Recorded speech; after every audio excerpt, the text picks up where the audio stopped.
Sarah Mitchell sat in the courthouse bathroom stall, hyperventilating. Her hands shook so violently she could barely hold her phone.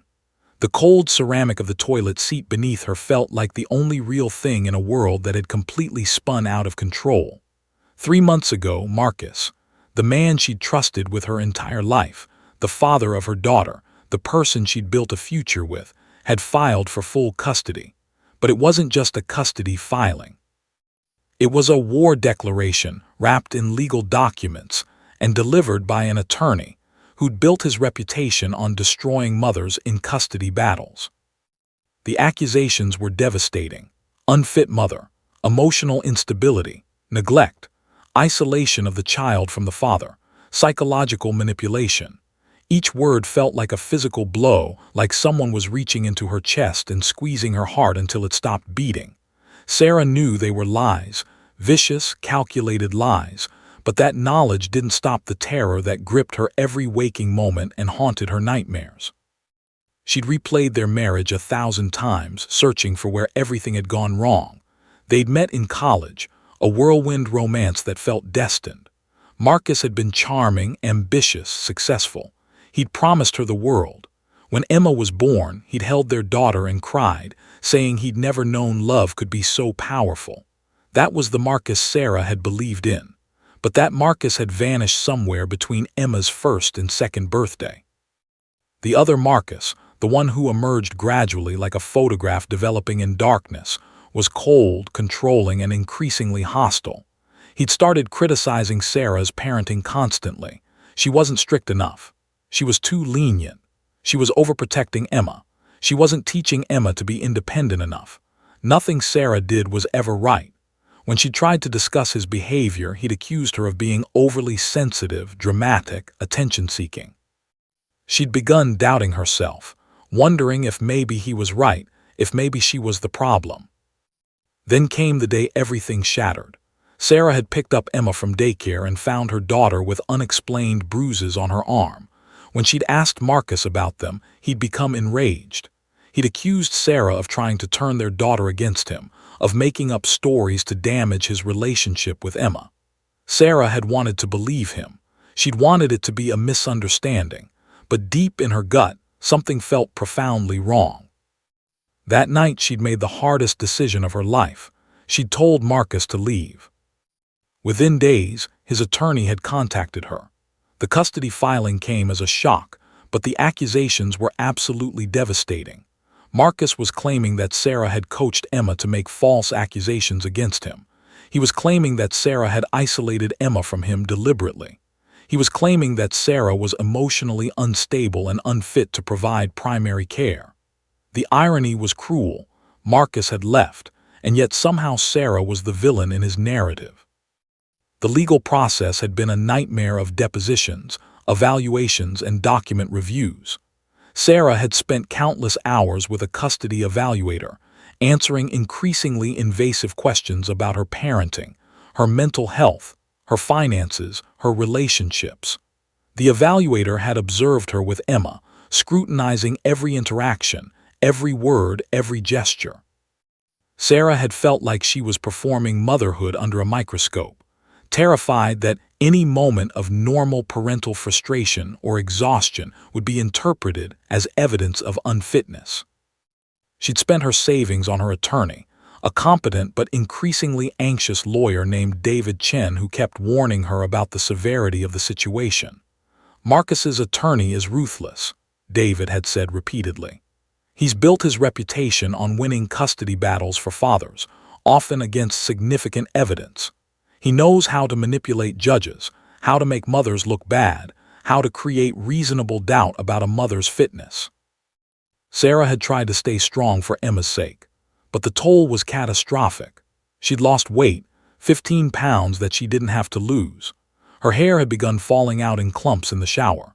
She developed stress-related eczema that covered her hands and made them bleed if she scratched. She'd stopped sleeping, lying awake at night replaying every conversation with Marcus, every interaction with Emma, searching desperately for anything that could be twisted against her. The worst part was the uncertainty. What if the judge believed Marcus's lies?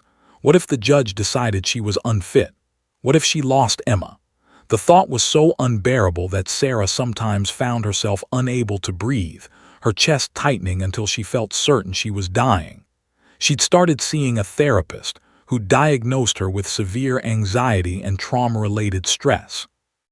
The therapist had prescribed medication that made her feel numb and disconnected from her own life, which was somehow worse than the anxiety. Now on this morning, the morning of the final custody hearing, Sarah felt like she was standing on the edge of a precipice, about to plunge into an abyss with no bottom.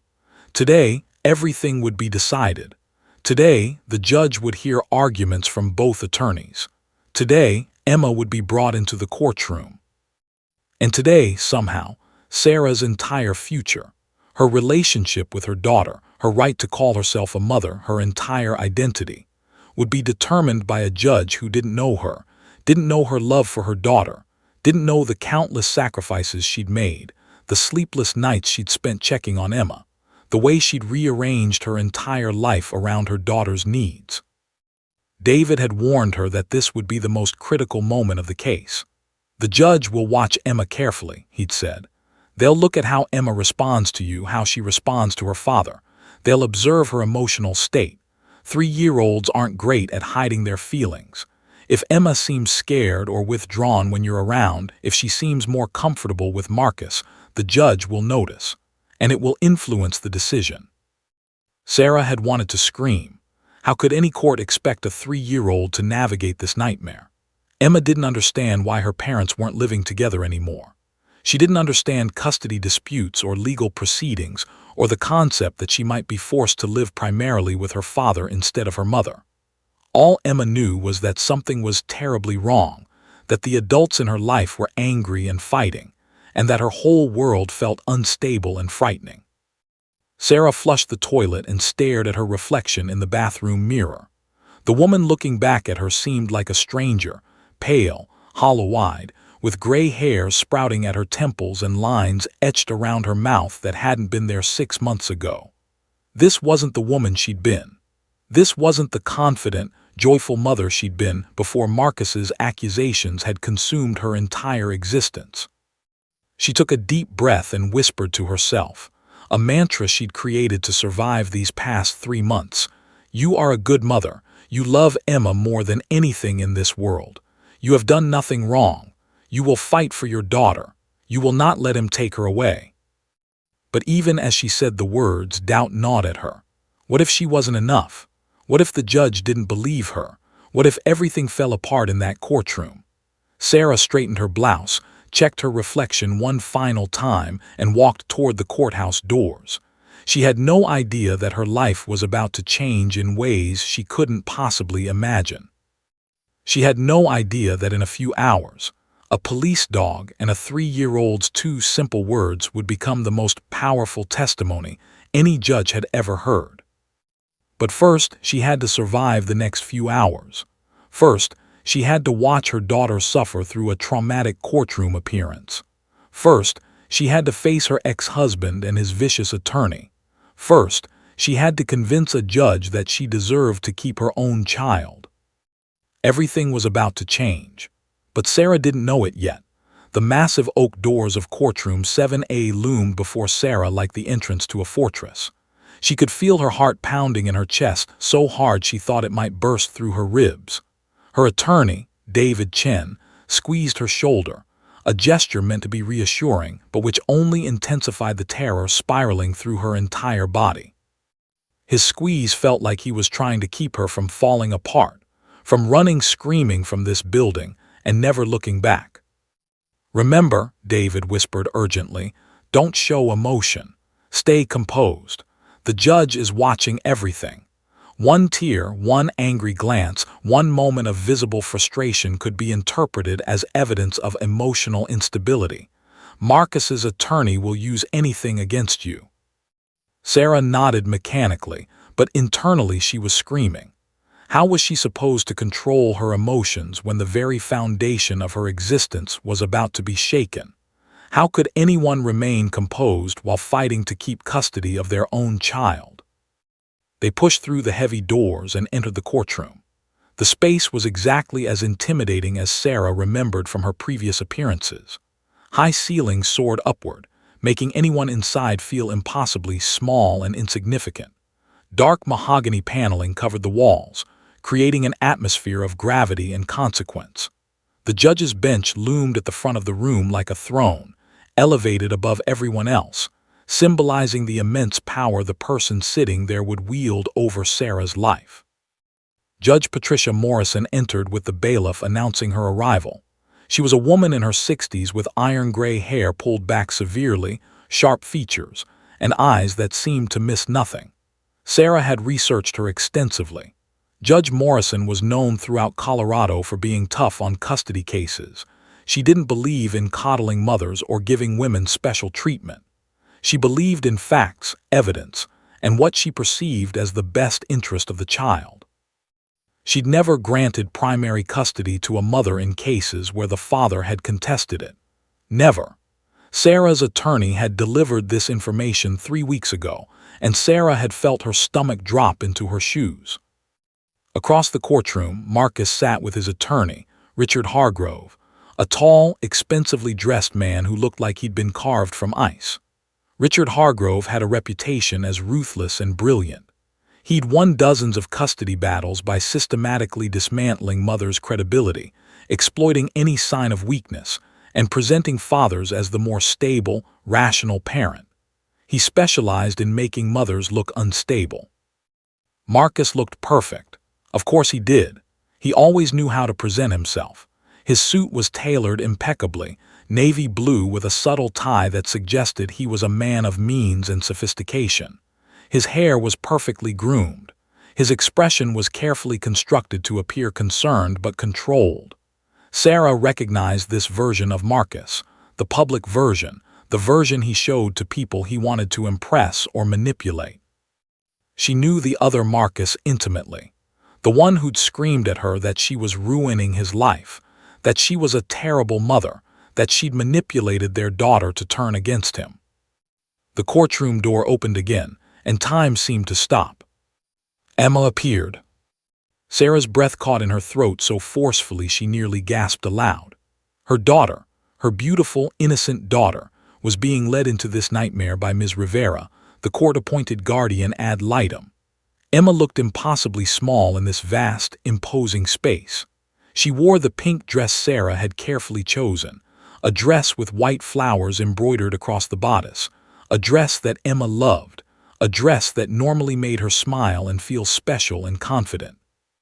But Emma wasn't smiling now. Emma's face was pale, almost translucent. Her eyes were wide and darting around the courtroom like a frightened animal searching for an escape route. Her golden hair, usually so carefully brushed, seemed to wilt around her small face. The child looked absolutely terrified. Sarah's heart shattered into a million pieces watching her daughter's distress. Emma was only 3 years old. She didn't understand what was happening. She didn't know that this courtroom would determine whether she got to live with her mother or her father. All Emma knew was that this place was scary, that it was filled with stern adults, that her mother and father were both here but weren't talking to each other, and that something was terribly, terribly wrong. When Emma spotted Sarah, relief flooded the child's face for one brief, shining second.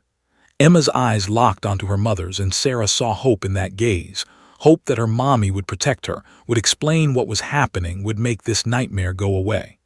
Sarah wanted to run to her daughter, scoop her up into her arms, hold her close, and promise her that everything would be okay. But she couldn't move. She couldn't break courtroom protocol. She could only watch as Ms. Rivera gently guided Emma to a chair near the judge. Judge Morrison cleared her throat, a sound that echoed through the courtroom like a gavel strike. Emma flinched visibly. The child's entire body went rigid, her small frame tensing with anxiety. "Ms. Emma," Judge Morrison spoke in her most authoritative voice, the voice she used to command courtrooms and control people through sheer force of personality. "Can you tell me about your mommy?" Emma's lip began to quiver. Her small hands clenched into fists. She opened her mouth, then closed it again. No words came. She couldn't speak. The terror had frozen her vocal cords, locked her throat, prevented her from producing any sound except the faint whimper that escaped her lips. Sarah could feel her attorney becoming increasingly tense beside her. She could sense his growing panic. David frantically wrote notes on his legal pad, his handwriting becoming more frantic with each passing second. This wasn't going the way they'd hoped. They'd prepared Emma's response with the therapist, simple statements about how much she loved her mommy, how safe she felt with her mother. But a 3-year-old in a courtroom with a stern judge looming over her couldn't remember prepared statements. A 3-year-old in a courtroom could only feel terror. Sarah watched as Marcus's attorney, Richard Hargrove, allowed a small smile to cross his face. Just for a moment, just barely perceptible, but it was there. Sarah recognized it immediately. He was thinking, "This is going perfectly." The judge is watching a child who appears unable to communicate with her mother, a child who seems uncomfortable and distressed in her mother's presence. This looks like emotional withdrawal, like distance, like the mother hasn't been properly nurturing her child's emotional development. Emma began rocking back and forth. A self-soothing behavior her therapist had explained was a sign of extreme anxiety. The child had never done this before. Emma had developed this behavior in response to the custody proceedings, a physical manifestation of her psychological distress. Sarah had documented every instance for her therapist, but now, watching her daughter rock back and forth in front of the judge, Sarah realized how this looked to someone who didn't know Emma, who didn't understand that this behavior was a direct result of the trauma this legal process was inflicting. Ms. Rivera tried to comfort Emma, placing a gentle hand on the child's arm, speaking in soothing tones. "It's okay, sweetie. Just relax. Can you tell the judge about your mommy?" But Emma couldn't. Emma was having an emotional shutdown. Her small body was trembling. Tears began streaming down her face. She wasn't crying loudly or dramatically, just silent tears running down her cheeks, her entire being communicating profound distress. The courtroom fell into a heavy silence. Everyone understood what they were witnessing, a custody case collapsing in real time. Sarah's attorney leaned over and whispered urgently, "This is bad, really bad." This is exactly what his attorney wanted, a child who appears emotionally withdrawn, unable to communicate, displaying signs of anxiety. The judge is going to interpret this as evidence of a problem with the mother-child relationship. Sarah felt her world beginning to crumble. She'd tried so hard. She'd been so careful. She'd provided Emma with therapy, with love, with stability despite Marcus's absence. And yet here in this courtroom, with a judge who had never ruled in a mother's favor, everything was falling apart in real time. This was the moment when Sarah's custody case was dying. She didn't know it yet, but everyone in that courtroom could feel it. Emma was unraveling, and with her, Sarah's hope was disintegrating. Judge Morrison removed her glasses and pinched the bridge of her nose, a gesture of frustration or perhaps exhaustion. She set her glasses down deliberately on the bench in front of her and looked directly at Emma with an expression that somehow managed to be both stern and concerned. The courtroom was deathly silent. Even the bailiff seemed to be holding his breath. "Emma," Judge Morrison continued, her voice carefully modulated to be gentle, but still carrying that underlying current of absolute authority. "I know this is a big, scary room. I know there are a lot of people here, but I need you to help me understand something. Can you tell me how you feel when you're with your mommy?" Emma's entire body went rigid, a physical manifestation of terror so complete that it seemed to ripple through the courtroom. The child's small chest heaved with labored breathing. She opened her mouth, then closed it again. No sound emerged, not even the whimper from before, just silence. Absolute, deafening silence. Sarah could feel tears beginning to form in her own eyes. She wanted to scream. She wanted to run to her daughter and scoop her up, to tell her it was okay, to promise her that her mommy was here and would protect her. But she couldn't move. She couldn't break courtroom protocol. Judge Morrison had made it abundantly clear at the beginning of the proceedings that any outburst, Any emotional display would be considered evidence of Sarah's alleged emotional instability. So Sarah sat frozen, watching her daughter fall apart, unable to help her. David Chen leaned over and began frantically writing on his legal pad. Sarah could see the words he was scribbling. Not good, very not good. She's shutting down. The judge is going to see this as evidence of avoidant attachment. This is a disaster. Across the courtroom, Richard Hargrove, Marcus's ruthless attorney, was barely containing a smile. His pen moved across his legal pad with what appeared to be satisfied notes.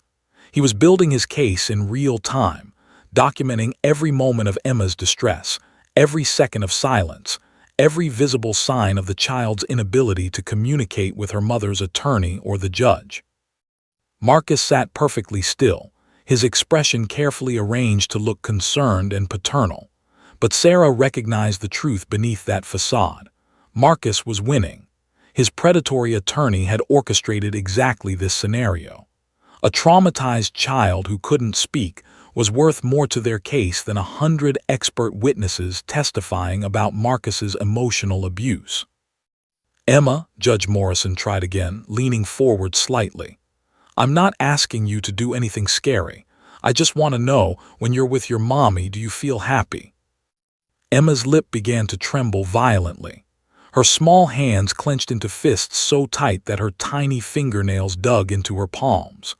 Ms. Rivera, the court-appointed guardian, placed a reassuring hand on Emma's arm, but the child flinched away from the touch, a gesture that would be noted, documented, interpreted as evidence of her distress.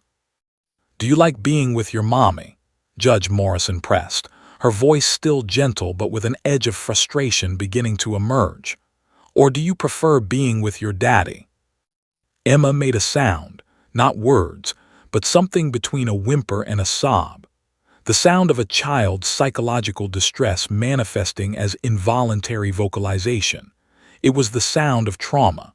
It was the sound of a 3-year-old unable to process the unbearable pressure being placed upon her small shoulders.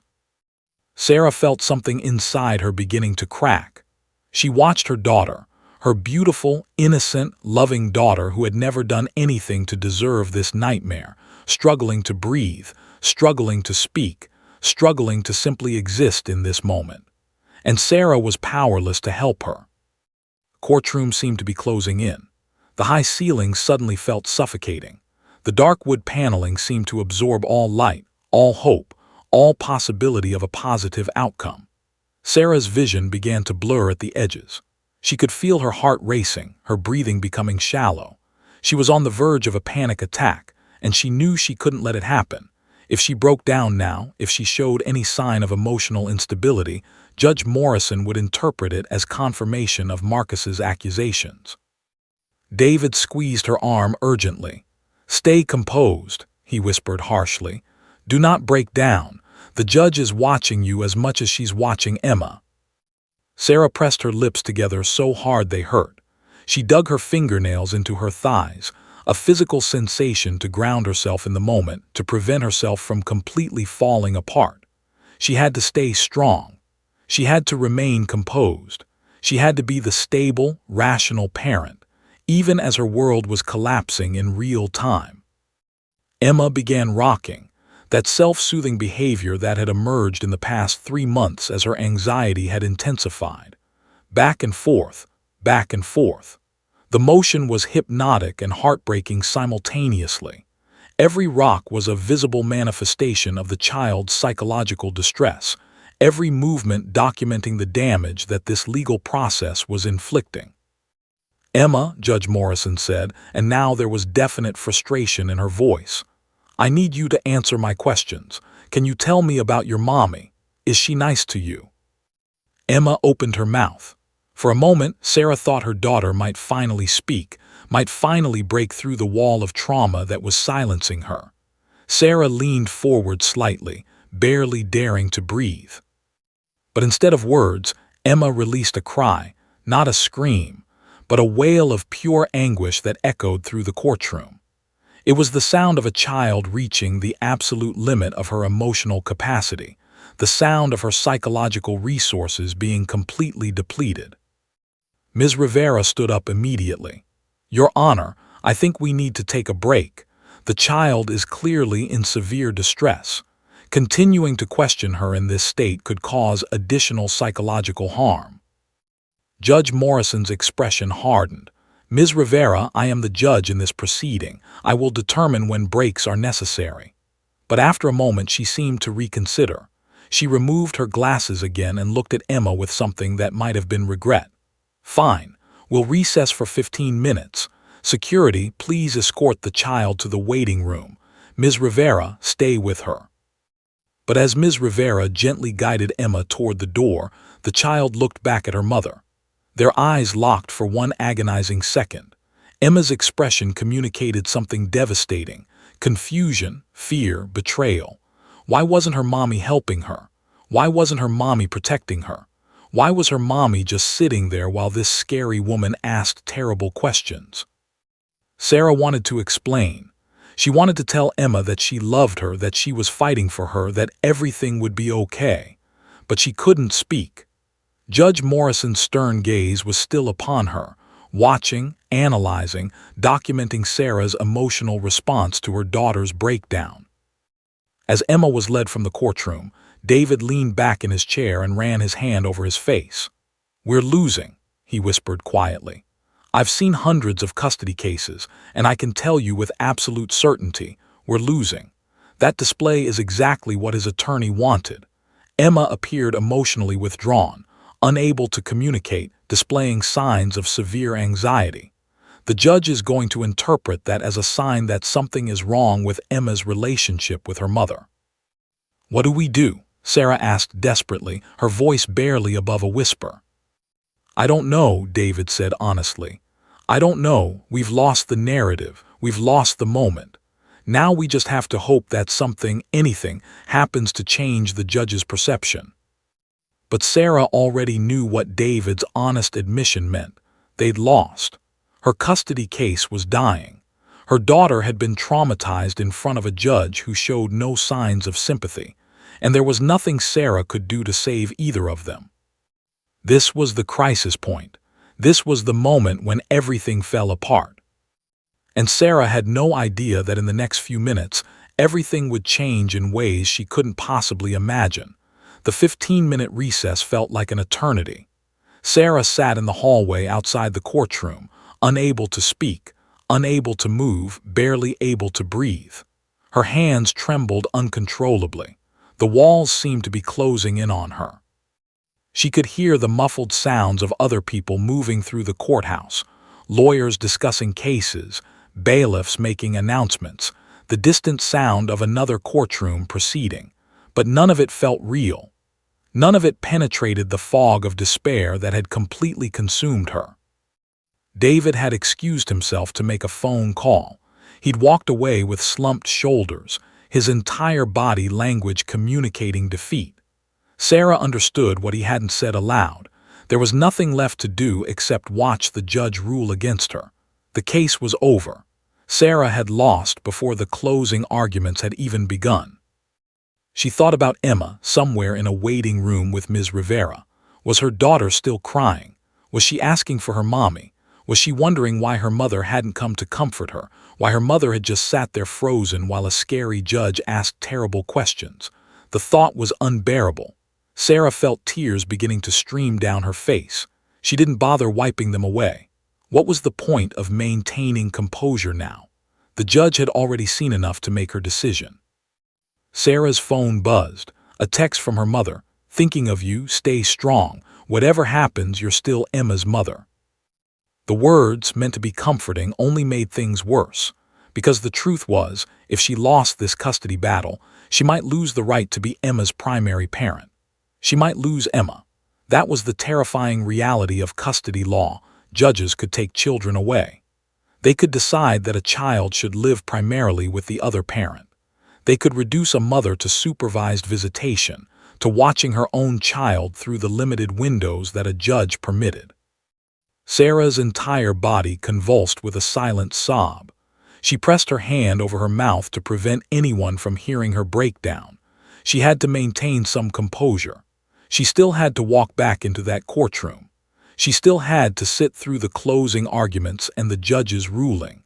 She still had to pretend to be functional while her entire world collapsed. Back in the courtroom, Judge Morrison was reviewing her notes from Emma's disastrous testimony. Court attendant Janet had stepped out momentarily to grab documents from her office. She'd propped the courtroom door open just enough to maneuver through it easily. She didn't realize that her careless action was about to change the entire trajectory of Sarah's custody case. In the hallway just beyond the open door stood Officer James Chen of the Denver Police Department's K-9 unit. He'd been waiting for nearly 45 minutes for his security briefing, which had run significantly longer than scheduled. Beside him stood his German Shepherd partner, Duke, a magnificent dog with glossy black and tan fur, intelligent brown eyes, and the bearing of a seasoned police officer himself. Duke was a 4-year-old German Shepherd who'd been trained extensively for police work. He was accustomed to courthouses, to crowds, to the stressful environments that police dogs encountered regularly. He was calm, well-behaved, and completely trained. He sat patiently at Officer Chen's side, occasionally shifting his weight, occasionally tilting his head to listen to sounds only he could perceive. He had no idea that his presence in that hallway was about to become legendary.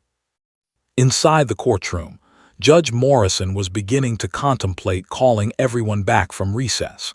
She was preparing to reconvene the proceedings when something extraordinary happened. Emma had been returned to the courtroom area by Ms. Rivera.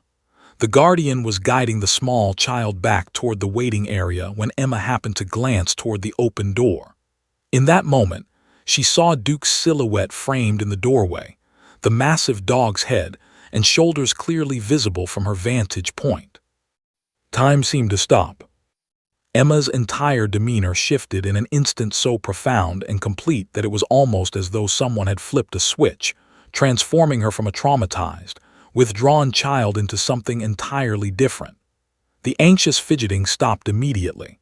The fear that had been etched into her features vanished. Her teary eyes, which had been darting around frantically just minutes before, locked onto Duke's massive frame with laser focus.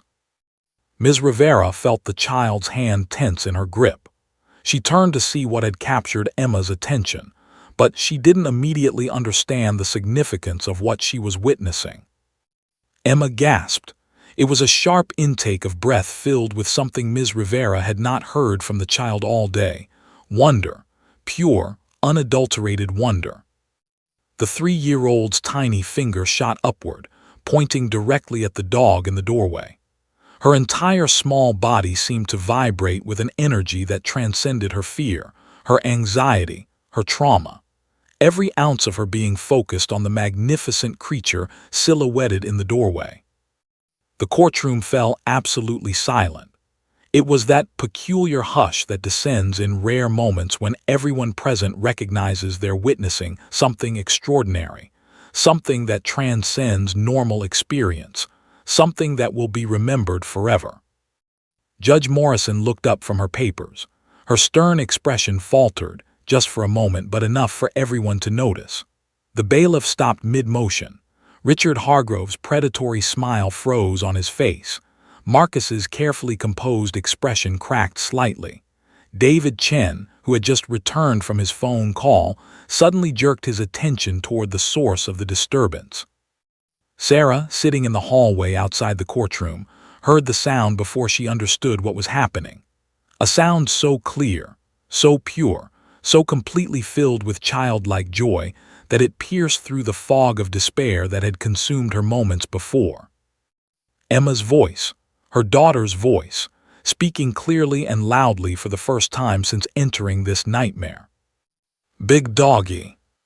The 2 words exploded into the courtroom like dynamite, like thunder, like a lightning bolt of pure truth that couldn't be denied, couldn't be argued, couldn't be reinterpreted through the lens of legal strategy and custody warfare. Sarah's head snapped toward the courtroom. She stood up so abruptly that her chair scraped backward loudly. She could see through the open courtroom door. She could see Emma, her daughter, pointing with unrestrained joy at something beyond the camera's frame. But it was Emma's voice that mattered. It was Emma's pure, unfiltered, absolutely authentic expression of happiness that transcended everything. This wasn't a traumatized, withdrawn child. This wasn't an emotionally damaged little girl suffering from maternal deprivation. This was a normal, joyful 3-year-old experiencing wonder. Sarah's eyes flooded with tears, but these were different tears. These were tears of shock, of hope, of desperate, fragile possibility emerging from the ashes of complete despair. Inside the courtroom, Judge Morrison slowly set down her pen. Her stern expression was completely dissolved. Everyone present could feel the shift in energy, the sudden realization that something profound had just occurred, something that transcended all legal arguments, all custody evaluations, all expert testimony. Officer James Chen in the hallway heard the child's excited exclamation and turned to look at Duke with new understanding. His dog had just become an accidental instrument of justice.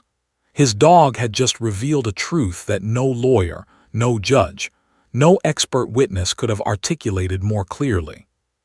Emma felt safe enough to be joyful. Emma felt safe enough to speak clearly. Emma felt safe enough to experience authentic happiness. And everyone in that courtroom understood the implication of that safety in one crystal-clear moment. Everything was about to change. The courtroom erupted, not in chaos but in a collective gasp of shock and recognition. Judge Morrison's stern judicial mask completely dissolved. Her eyes widened. For the first time in this entire proceeding, her expression became human, vulnerable, capable of genuine emotion. She leaned forward on her bench, her authoritative demeanor momentarily abandoned. Officer James Chen in the hallway heard Emma's excited declaration and immediately understood what had just occurred. He exchanged a look with Duke, a look that suggested the dog knew, on some profound level, that something important was happening. Officer Chen stood frozen, unsure whether to retreat back into the hallway or remain visible. The uncertainty lasted only seconds. "Officer Chen," Judge Morrison called out, her voice cutting through the courtroom with absolute authority. "Bring the dog inside, now." An audible gasp rippled through the courtroom. This was unprecedented. This was unconventional. This was potentially against protocol. Judges didn't invite police dogs into their courtrooms during custody hearings. Judges didn't deviate from procedure. Judge Morrison had a reputation for rigid adherence to courtroom protocol, for never bending rules, for maintaining absolute decorum. Yet here she was, breaking her own rules. Richard Hargrove shot to his feet immediately, his predatory composure shattered. "Your Honor, I must object. This is highly irregular. The dog could be a distraction. This could influence." Judge Morrison's glare silenced him mid-sentence. It was a look so withering, so filled with absolute authority, that Richard Hargrove actually took a step backward. "Sit down, Mr. Hargrove. I am fully aware of the irregularity. I am also aware of my authority in this courtroom. The dog comes in. Now." Officer Chen hesitated only a moment. He'd been trained to follow orders, to comply with authority, but bringing a police dog into a custody hearing was beyond any training scenario he'd ever encountered. Still, a judge's direct order was inviolable. He carefully guided Duke into the courtroom, the dog walking beside him with perfect training, completely calm despite the sudden shift in environment. What happened next was transformative, in a way that no courtroom procedure had ever been. Emma's reaction was instantaneous and absolute. The traumatized, withdrawn, silent child completely disappeared. In her place stood a radiant, joyful little girl whose entire being seemed to ignite like a spark catching fire. Emma's eyes grew impossibly wide. Her mouth opened in an expression of pure wonder. Every ounce of her 3-year-old body vibrated with excitement, so intense it seemed to shake her small frame. She rushed toward Duke, not recklessly or chaotically, but with the pure, unfiltered joy of a child encountering something that transcended her fear, her anxiety, her trauma. Ms. Rivera released her hand, allowing Emma the freedom to move toward the dog. Duke, with the training and temperament of a seasoned police dog, immediately lowered his massive head. The 95-pound German shepherd bowed slightly, his entire demeanor shifting to accommodate the small child approaching him. It was as though Duke understood, on some instinctive level, that he was encountering a traumatized child who needed comfort. Emma's tiny hands buried themselves in Duke's thick, luxurious fur. The child released a sound, a genuine giggle of pure happiness, that hadn't been heard from her in months, possibly longer. It was the sound of a child reconnecting with joy, with wonder, with the capacity to feel safe enough to experience authentic happiness. "What's his name?" Emma asked breathlessly, her voice steady and confident, a dramatic contrast to the silent, terrified child from moments before. Officer Chen knelt beside her, his expression transformed by what he was witnessing. "This is Duke. He's a police dog who helps people." Emma nodded solemnly, as if absorbing information of profound importance. She continued stroking Duke's fur, her small hands moving gently, reverently. "Duke keep people safe?" she asked. Officer Chen's eyes glistened with unexpected emotion. "Yes, Duke keeps people safe, and your mommy keeps you safe." The words hung in the air like a benediction, like a truth so fundamental and important that everyone in the courtroom recognized its significance. Emma turned to look directly at her mother. Sarah, still standing in the hallway where she could see through the open courtroom door, felt her entire world shift on its axis. Her daughter's eyes found hers, and in that gaze Sarah saw something miraculous: recognition, love, trust, safety. Emma's expression communicated volumes without words. "Mommy is safe. Mommy keeps me safe. I know this is scary, but Mommy will protect me." Sarah's hands flew to her mouth. She was crying, not the tears of despair from before, but tears of overwhelming relief, of gratitude, of desperate hope crystallizing into possibility. Inside the courtroom, Judge Morrison sat completely motionless. Her stern judicial expression had been replaced by something rawer, more authentic. She was witnessing something that transcended legal procedure, something that revealed truth in its purest form. She was watching a traumatized child transform into a joyful child, and she was understanding with absolute clarity what that transformation meant. Richard Hargrove had lost all color from his face. His predatory confidence had evaporated. He stared at Emma and Duke with an expression that suggested his carefully constructed legal strategy had just crumbled into dust. David Chen, Sarah's attorney, had stood up from his seat. His entire body language had transformed from defeat to cautious hope. For 5 glorious minutes, Emma played with Duke in the courtroom. She asked questions. How big Duke is? Duke like the other dogs? Duke help all the peoples? Officer Chen answered each question with patience and kindness, all while watching the miraculous transformation occurring before his eyes. Emma's laughter echoed through the courtroom, a sound so pure, so filled with authentic joy, that it seemed to cleanse the space of all the tension and hostility that had filled it moments before. The child's confidence grew with each passing second. Her speech became more animated. Her movements became more fluid and relaxed. The anxiety that had gripped her so completely just minutes earlier seemed to evaporate. Ms. Rivera watched with professional fascination.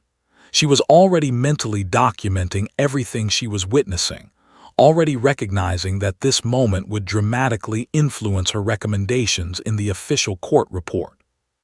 Judge Morrison leaned back in her chair, her expression contemplative.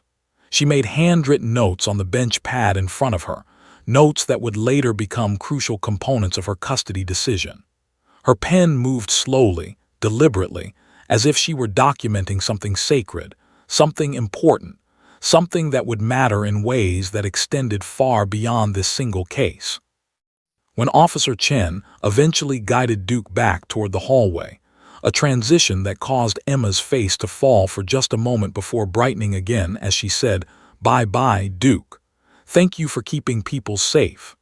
The entire dynamic of the courtroom had fundamentally shifted.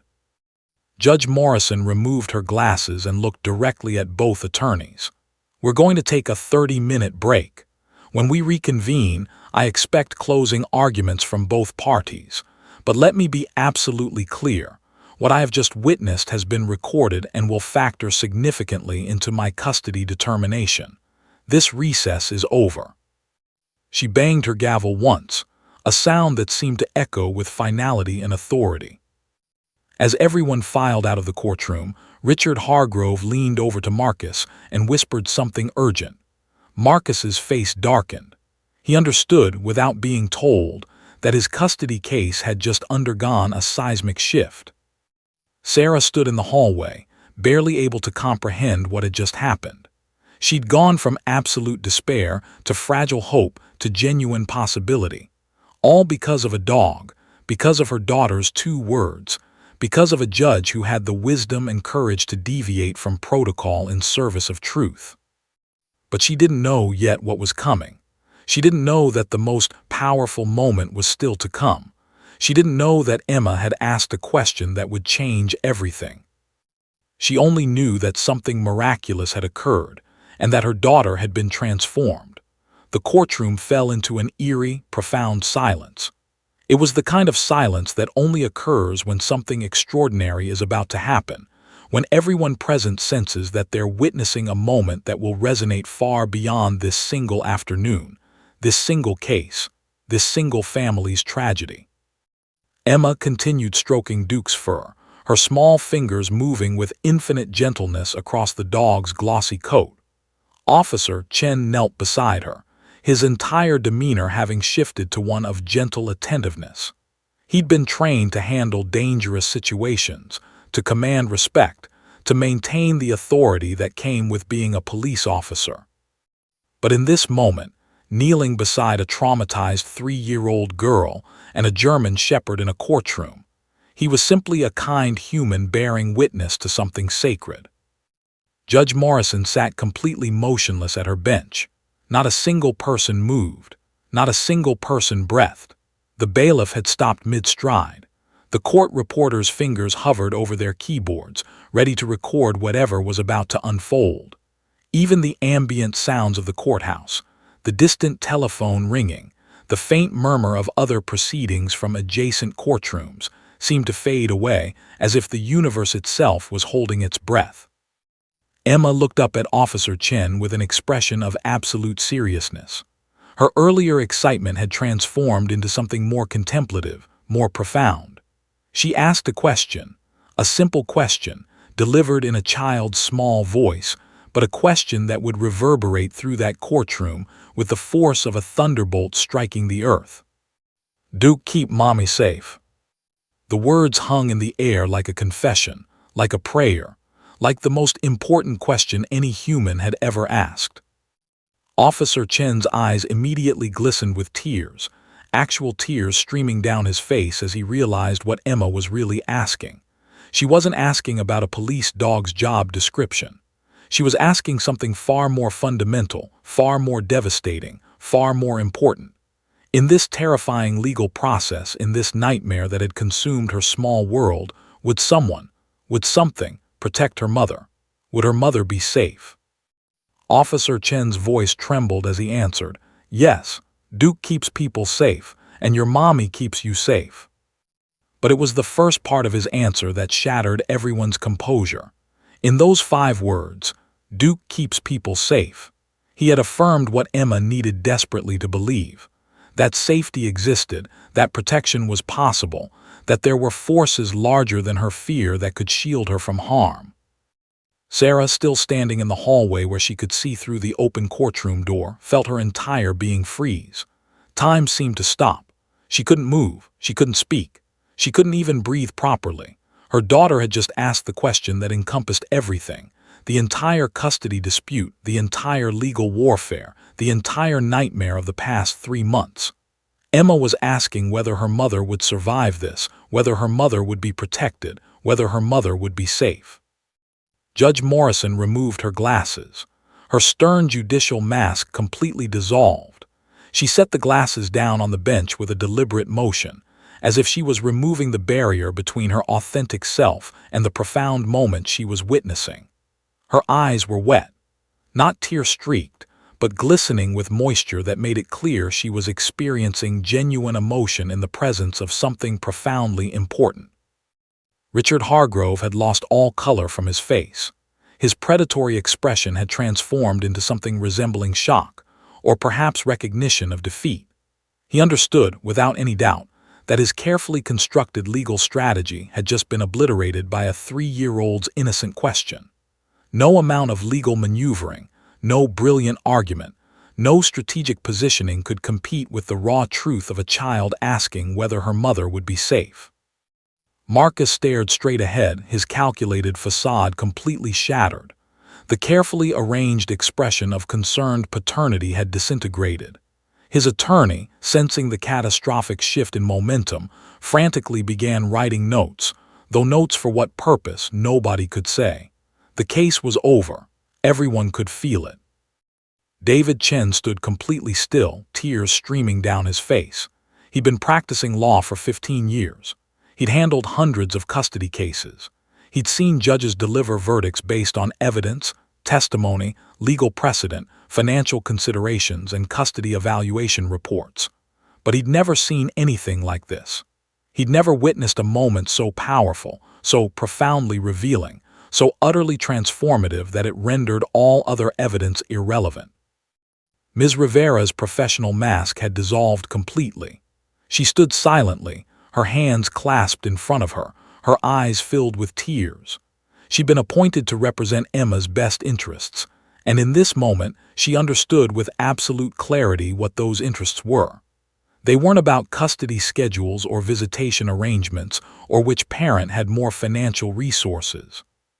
They were about safety, about protection, about a mother's love and a child's desperate need to know that her mother would be okay. Emma turned and looked directly at her mother. The eye contact that ensued was so powerful, so filled with meaning that it transcended words.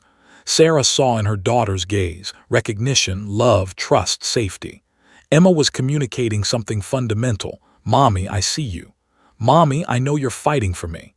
Mommy, I believe you're safe. Mommy, I know you will protect me. Sarah's entire body convulsed with emotion. She pressed her hand over her mouth to prevent a sob from escaping, but her shoulders shook. Her knees threatened to give out beneath her. She reached out and steadied herself against the hallway wall, afraid that if she didn't ground herself physically, she might collapse completely. Inside the courtroom, Judge Morrison picked up her pen with a trembling hand. She began writing on the bench pad in front of her, not the quick, efficient notes she typically made, but deliberate, careful, thoughtful words that documented what she was witnessing. Her handwriting was slightly shaky, a sign that even this experienced, stern judge had been emotionally affected by what was occurring. The bailiff wiped his eyes with the back of his hand. One of the court reporters quietly left her position and stepped into the hallway, ostensibly to regain composure, though everyone understood she needed a moment to process what she just witnessed. Emma gently removed her hands from Duke's fur and looked up at Officer Chen with an expression of mature seriousness that seemed impossible for a 3-year-old. "I'm glad Duke keep people safe," she said solemnly. "People's need safe." The profound wisdom in that statement, delivered by a child who'd spent the past 3 months in trauma, fear, and anxiety, seemed to echo through the courtroom like a bell tolling, like a fundamental truth that everyone present suddenly recognized. Judge Morrison set down her pen and looked directly at Emma. For a long moment, the judge, this stern, experienced woman who'd seen hundreds of custody cases, simply looked at the small child with an expression filled with compassion, recognition, and profound understanding. "Thank you, Emma," Judge Morrison said quietly. "You're right, peoples do need safe." The simple acknowledgement, the validation of Emma's wisdom, sent another wave of emotion through the courtroom. Even the most hardened observers, the bailiff, the court reporters, the attorneys, felt the weight of that moment. Officer Chen gently helped Emma stand.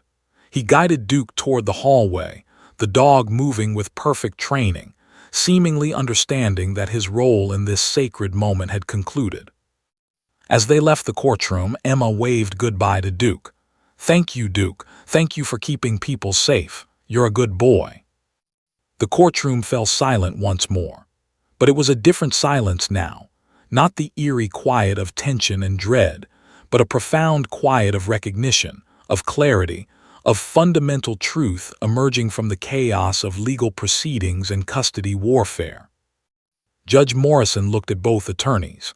Her expression was resolute, compassionate, and absolutely final. "We're going to take a 45-minute recess. When we reconvene, I will deliver my custody determination. I suggest both parties prepare themselves for a significant shift in direction." She banged her gavel, a sound that seemed to echo with finality, with destiny, with the force of justice itself. Everyone in that courtroom understood. The case had been decided, not by testimony, not by expert evaluation, not by legal argument. The case had been decided by a 3-year-old girl's simple question and a police dog's presence in an open doorway. Everything had changed. The 45-minute recess felt simultaneously like seconds and hours. Time had become distorted, subjective, impossible to measure in normal temporal units. Sarah sat in the hallway outside the courtroom in a state of suspended animation, not quite believing what she'd witnessed, not quite daring to hope that the impossible had somehow become possible. She'd replayed Emma's question 1,000 times in her mind. "Duke, keep mommy safe." The words seemed to contain universes of meaning. Her daughter had asked the most fundamental question a child could ask. Would her mother be protected? Would her mother survive this nightmare? Would her mother be okay? And in asking that question, Emma had revealed something profound about Sarah's custody case. The entire legal battle, all the accusations, all the testimony, all the character assassination, it had been about whether Sarah deserved to keep her daughter. But Emma's question had reframed everything. It wasn't about whether Sarah deserved to keep Emma. It was about whether Emma needed her mother, whether Emma felt safe with her mother, whether Emma believed her mother was worth protecting. David Chen approached Sarah with an expression she'd never seen before. Her attorney looked simultaneously hopeful and terrified. "That was extraordinary," he said quietly. "In 30 years of practicing law, I have never witnessed anything remotely like that." The judge's entire demeanor shifted. You could see it. You could feel it. "Is it enough?" Sarah asked desperately. "Will it be enough to win?" David took a deep breath. "Yes," he said with quiet conviction. "I believe it will be. What we witnessed today transcended legal procedure. That judge saw something profound, something that revealed truth in a way that no expert testimony could ever achieve. I believe you're going to win custody." The words seemed almost impossible to comprehend. Just hours ago, Sarah had believed her case was lost, that Emma would be taken from her, that her entire identity as a mother was about to be destroyed. And now, her attorney was telling her she was going to win. But Sarah didn't allow herself to celebrate yet. She knew that until Judge Morrison officially delivered her verdict, anything could still happen. Judges were unpredictable. Legal systems were corrupt in ways both obvious and subtle. Sarah had learned, through this nightmare, that nothing was certain until it was officially decided. Marcus sat in a corner of the hallway with his attorney Richard Hargrove. The two men spoke in low, urgent tones. Sarah could see the tension in both their shoulders, the defeat in their postures. Richard Hargrove looked genuinely shocked, an expression that seemed unusual on a face that was typically so carefully controlled. He'd built his reputation on winning custody battles for fathers, on systematically dismantling mothers' credibility, on manipulating judges into favoring paternal custody.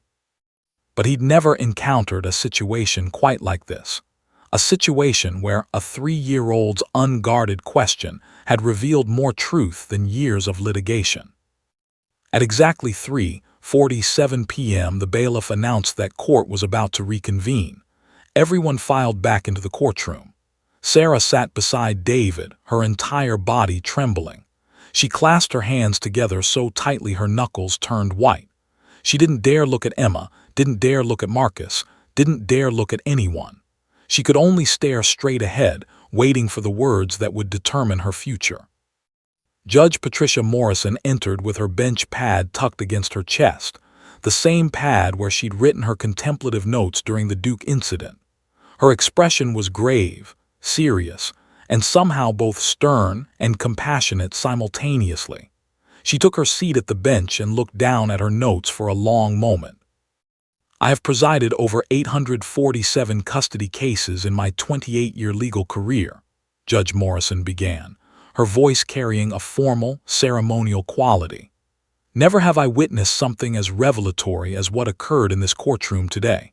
Never have I encountered evidence as powerful, as authentic, as transformative as what was presented during these proceedings. She paused, allowing that statement to sink in. The entire courtroom seemed to hold its breath. This case involves competing claims from two parents, Judge Morrison continued. There are accusations, counter-accusations, financial records, custody evaluation reports, expert testimony regarding parenting capacity, and psychological assessments. On the surface, this case appeared to hinge upon complex legal arguments and careful analysis of custody factors. She removed her glasses and looked out over the courtroom with eyes that seemed to see far beyond the immediate proceedings. However, she continued, all of those legal arguments became irrelevant this afternoon. A 3-year-old girl asked a question that revealed more truth than any expert witness could articulate. She asked whether a dog would keep her mother safe, and in asking that question, she revealed the fundamental issue that has been hidden beneath all the legal posturing in this case. She needed to know that her mother was safe. Judge Morrison's voice strengthened with conviction. A child's need for maternal protection is one of the most fundamental human drives. When a child expresses confidence in her mother's safety, when a child believes her mother can protect her, that is evidence of an attachment so profound that it transcends all other considerations. And today, I witnessed that attachment in its purest form. Sarah felt tears beginning to stream down her face. She didn't try to stop them. She didn't try to remain composed. The judge was speaking about her relationship with her daughter, about the love they shared, about the bond that had sustained them through 3 months of devastating legal proceedings. Furthermore, Judge Morrison continued, I observed that same child in extreme distress when separated from her mother. I observed her inability to communicate, her emotional withdrawal, her anxiety. And then, within moments of encountering the dog, a neutral third party, she recovered enough to ask a question about her mother's safety. This indicates that her distress was not caused by her mother's presence, but by the situation itself. Her anxiety was contextual, not relational. She looked directly at Richard Hargrove. The accusations regarding emotional abuse, regarding manipulation, regarding maternal deprivation, they have been disproven by the child's own behavior. A child who has been emotionally abused does not recover so completely, so rapidly, in the presence of a neutral stimulus. A child who has been manipulated does not spontaneously ask about protecting her mother. A child who has been deprived of maternal attachment does not express confidence that her mother keeps her safe. Judge Morrison then looked at Sarah, and her stern expression softened into something almost tender. I have also observed the mother's demeanor throughout these proceedings. Despite being accused of emotional instability, she has maintained composure under circumstances that would justify any mother's emotional response. Despite being accused of manipulation, she has prioritized her daughter's well-being over her own legal strategy. Despite being accused of inadequate parenting, she has sought therapeutic support for her daughter, has maintained her daughter's emotional and physical safety, and has done everything within her power to shield her daughter from the trauma of these proceedings. She turned to face both attorneys directly. It is therefore the judgment of this court that primary custody of Emma Mitchell is awarded to Sarah Mitchell. The father, Marcus Mitchell, shall receive supervised visitation only, at the discretion of the primary custodial parent and subject to the approval of this court. Richard Hargrove's face went completely pale. Marcus sat motionless, his expression unreadable, though his hands were clenched into fists so tight they trembled. Additionally, Judge Morrison continued, I am recommending trauma-informed therapy for the child, including animal-assisted interventions to address the emotional impact of these custody proceedings. This child has endured psychological stress through no fault of her own, and she deserves comprehensive support as she heals from this experience. Judge Morrison raised her gavel and paused for a moment, as if contemplating the weight of the decision she was about to finalize with that single strike. This custody determination is based not upon financial considerations, not upon parental income, not upon the quality of each parent's legal arguments. This determination is based upon the fundamental principle that the child's best interest is served by a parent who provides genuine emotional warmth, psychological safety, and authentic love. Sarah Mitchell has demonstrated all of these qualities. Therefore, this custody determination is in her favor. She banged her gavel once, a sound that reverberated through the courtroom like thunder, like destiny, like justice itself manifesting in physical reality. Court is adjourned. Sarah couldn't move. She couldn't breathe. She couldn't comprehend that it was over, that she'd won, that she got to keep her daughter. Beside her, David grabbed her hand and squeezed it with overwhelming emotion. Around her, courtroom observers were visibly affected. Even the bailiff appeared to have tears in his eyes. Judge Morrison stood and addressed the courtroom one final time before leaving the bench. Let the record reflect that this case demonstrates the power of authentic witness over legal argumentation, the power of a child's unguarded truth over carefully constructed narratives, and the power of genuine love over calculated strategy. I encourage all involved in custody proceedings to remember that the best evidence is often the most unexpected evidence. The moment when a child's authentic self is revealed without performance, without manipulation, without pretense. She made eye contact with Sarah one final time. In that look, Sarah saw recognition, validation, and perhaps even respect. Then Judge Morrison left the bench and Sarah's entire world transformed. She'd won. Against all odds, against a ruthless attorney, against a judge with a history of ruling against mothers, against her own terror and doubt, she'd won. Her custody case was over. She was keeping her daughter. 20 months had passed. The autumn sun cast golden light across Sarah's backyard as she watched Emma play with Bella, a therapy dog who visited their home twice weekly through a local animal-assisted therapy program. The transformation was nothing short of miraculous. The anxious, withdrawn, traumatized child who'd stood in that Denver courtroom had evolved into a confident, articulate, joyful 5-year-old girl bursting with enthusiasm for life itself. Emma laughed as Bella playfully nudged her hand with a wet nose. The sound of her daughter's laughter was the sweetest thing Sarah had ever heard, a symphony of healing, of recovery, of childhood restored. Emma talked constantly now, her vocabulary expanding exponentially, her confidence radiating from every gesture. She'd begun kindergarten just 3 weeks earlier, and her teacher had already reported that she was one of the most engaged, thoughtful, empathetic students in the class. Sarah stood at the kitchen window, nursing a cup of coffee, and reflected on the journey that had brought them to this moment. The custody hearing felt like something from another lifetime, a nightmare that had been survived, overcome, transformed into something meaningful. The framed photograph from the courthouse hallway still hung in her office, Emma between Officer Chen and Duke, her face radiating pure happiness, her entire being communicating the transformative power of that single moment. Emma's entire world had changed after that day. The trauma of the custody proceedings hadn't simply vanished. Trauma didn't work that way. Instead, it had been transformed. Therapy had helped Emma process her experiences.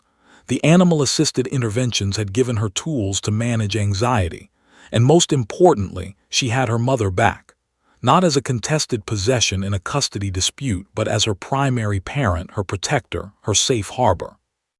Sarah had started her own therapy journey as well.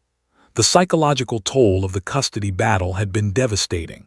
She'd suffered from post-traumatic stress, anxiety, depression. Her therapist had gently helped her understand that surviving abuse, both emotional and legal abuse, required comprehensive healing. Sarah had learned to recognize the ways Marcus had manipulated her, to forgive herself for the moments when she doubted her own parenting, to rebuild her confidence as a mother and as a person. Emma had become an advocate for animal-assisted therapy in ways that continually astonished Sarah. She developed a passion for helping animals, dreaming about becoming a dog doctor who helps sad animals and sad peoples. At just 5 years old, she displayed an empathy and wisdom that seemed to exceed her years, a quality that Sarah recognized as emerging directly from her own trauma and recovery. 2 months ago, Sarah had started volunteering at the local animal shelter with Emma. The shelter had a therapy dog program, and they were looking for families who could help socialize dogs that had themselves experienced trauma. The irony wasn't lost on Sarah. Her daughter, who'd been healed by a dog, was now helping to heal traumatized animals. Emma had thrown herself into the work with complete commitment. She'd become known throughout the shelter as the golden-hearted girl who makes traumatized dogs smile. Officer James Chen had remained part of their lives in unexpected ways. He'd written a detailed incident report documenting the Courtroom event, which had eventually been incorporated into judicial training materials across Colorado. He and Duke had visited Sarah and Emma's home several times, and Emma had developed a deep friendship with both man and dog. Officer Chen had even helped Emma understand police work, bringing her to community programs where she could learn about service animals and the people who worked with them. Judge Patricia Morrison had gone on to become something of a legend in Colorado's legal community. She'd given a groundbreaking speech titled "The Power of Authentic Witness in Custody Determinations," when a child's unguarded truth transcends legal arguments. The speech had been published in judicial journals and cited in law school courses across the country. Other judges had begun incorporating similar principles into their custody proceedings, recognizing that sometimes the most powerful evidence wasn't presented through expert testimony, but revealed through authentic moments of genuine human connection. The case had become known informally as the Duke decision, referenced in legal circles with reverence. Law students studied it. Attorneys referenced it in custody cases. Child psychologists used it as an example of how trauma manifests in children and how animals can facilitate healing. But most importantly, it had changed the way custody proceedings were conducted in Denver and throughout Colorado. Richard Hargrove's reputation had suffered from his loss in the case. Other attorneys began questioning his tactics, wondering whether his predatory approach to custody battles was truly effective. He'd gradually faded from prominence in Denver's legal community. Marcus had largely disappeared from Sarah and Emma's lives, eventually accepting a job transfer to another state. His supervised visitation with Emma had been terminated when he'd failed to appear for scheduled visits 3 times in a row. Sarah had protected Emma from the rejection by framing it in simple, age-appropriate terms. "Daddy has other things he needs to do right now, but that's okay, because Mommy will always be here." What Sarah hadn't expected was the broader impact the case would have on her own life. She'd been contacted by a publishing house about writing a memoir. She'd been invited to speak at women's advocacy conferences about the intersection of custody law and emotional abuse. She'd become a voice for mothers navigating custody battles, sharing her story to help others recognize manipulative legal tactics and understand their rights. But Sarah had learned to be cautious about her newfound visibility.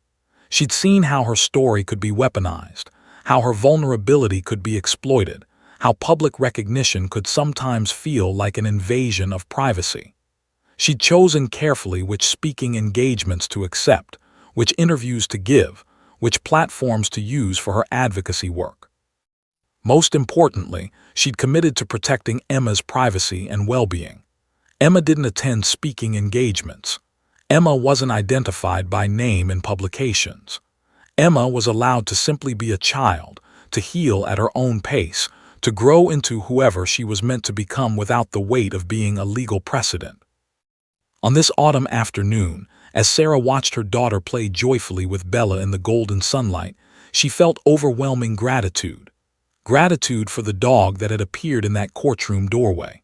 Gratitude for the judge who'd had the wisdom and courage to deviate from protocol. Gratitude for Officer Chen and his compassion. Gratitude for her therapist, her attorney, her mother's support, her friends' belief in her. But most of all, gratitude for Emma, for her resilience, her joy, her profound wisdom hidden within her child's heart. Emma had asked a question that had changed everything.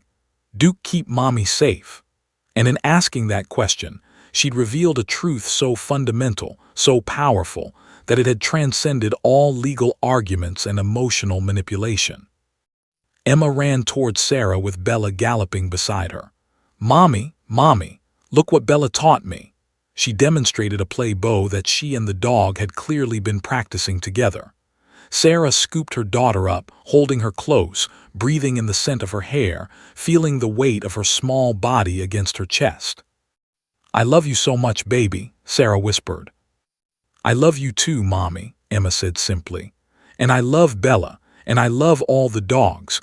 Dogs are like angels that help people feel safe. Sarah smiled through her tears. Her daughter's wisdom, born from trauma and healing, continued to astonish her. The nightmare of the custody battle had transformed into something meaningful, something that had changed not just their lives, but countless other lives touched by the lessons of the Duke decision. The case was closed.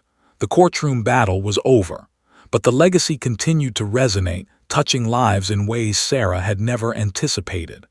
A 3-year-old's 2 words, Big Doggy, had changed the trajectory of custody law, had inspired judicial reform, had transformed how courts approached cases involving young children. And most importantly, it had allowed a mother and daughter to reclaim their lives together, to heal from trauma, to build a future filled with hope, joy, and the unconditional love that had always been their greatest strength. In the golden autumn light, Sarah held her daughter close and whispered a silent prayer of gratitude to the universe, to Duke, to Judge Morrison, and to every force that had conspired to bring them to this moment of peace, healing, and home. The end.